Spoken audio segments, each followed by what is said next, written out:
Em nome do Pai, do Filho e do Espírito Santo. Amém. Amados irmãos e irmãs, é com muita alegria que nós estamos aqui para juntos estudar e meditar o Evangelho que a Igreja nos apresenta para esta segunda-feira da 22ª semana do Tempo Comum. O Evangelho de hoje se encontra lá em Lucas 4, 16 a 30, que diz assim: Naquele tempo veio Jesus à cidade de Nazaré, onde se tinha criado. Conforme seu costume, entrou na sinagoga no sábado e levantou-se para fazer a leitura. Deram-lhe o livro do profeta Isaías.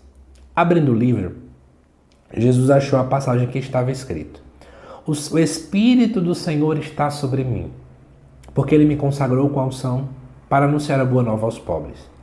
Enviou-me para proclamar a libertação aos cativos e aos cegos a recuperação da vista, para libertar os oprimidos e para proclamar um ano da graça do Senhor.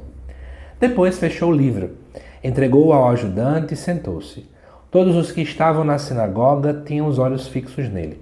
Então começou a dizer-lhes: Hoje se cumpriu esta passagem na Escritura que acabastes de ouvir.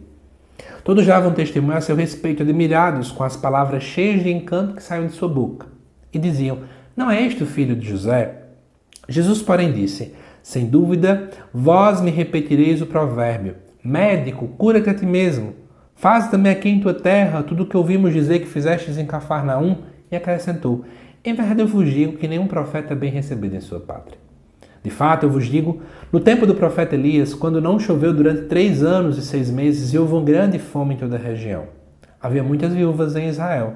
No entanto, a nenhuma delas foi enviado Elias, senão a viúva que vivia em Sarepta, na Sidônia. E no tempo do profeta Eliseu havia muitos leprosos em Israel. Contudo, nenhum deles foi curado, mas sim Naamã, sírio. Quando ouviram essas palavras de Jesus, todos na sinagoga ficaram furiosos. Levantaram-se e o expulsaram da cidade.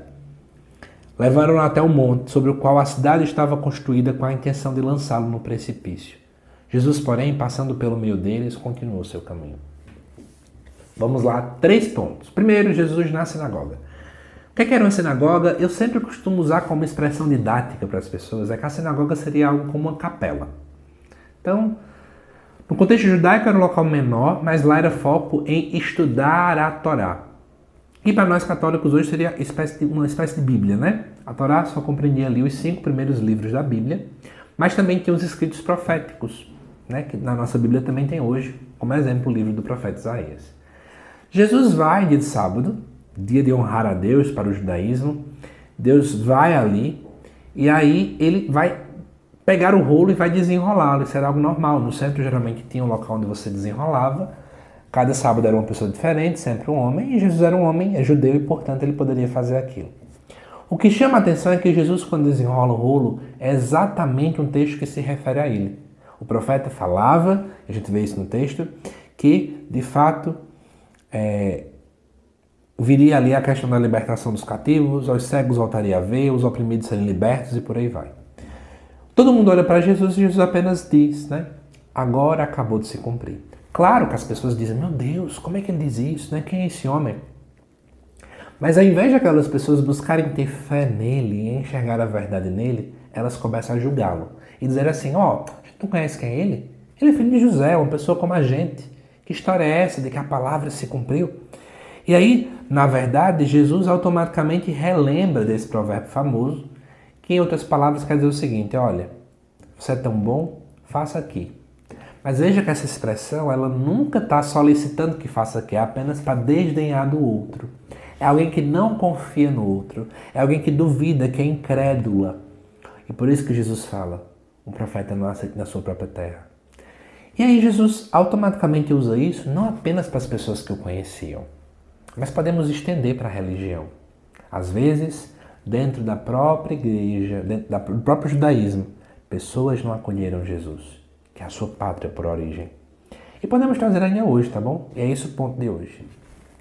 Às vezes, desculpa essa sinceridade, dentro da igreja, em algumas situações, é onde você tem menos Cristo. Lucas, mas dentro da igreja não tem Eucaristia. Entenda o que eu estou querendo dizer? Às vezes tem mais picuinha, competição, fofoca, contenda, tudo menos Jesus. Tem paróquia que parece que é tanta confusão que toda semana é uma nova confusão, é mais briga, é mais isso, é mais aquilo. E Jesus diz: quando foi para curar um leproso, foi alguém de fora. que veio ser curado. Quando for uma viúva de fora. Às vezes Deus quer começar ali pela igreja, mas a gente não tem um coração aberto, a gente não tem humildade, a gente não tem unidade, a gente não tem nada disso. E por isso fica a reflexão. Será que Cristo realmente está sendo o centro das nossas realidades paroquiais, comunidade, né, diocesanas e por aí vai? Ou será que no final das contas a gente tem um coração fechado, amargurado, orgulhoso, egoísta? E às vezes quem está lá fora parece que é mais cristão do que quem está aqui dentro. Vale a pena essa reflexão nessa segunda-feira. E peçamos a Deus a graça. Senhor, muda o meu coração. Faz o meu coração aberto. Faz o meu coração que não seja egoísta, não goste de fofoca, não queira tudo isso. Essa é a nossa oração sempre. Que Deus te abençoe, amado irmão e irmã. Te aguardo nos próximos vídeos aqui do canal. Até mais.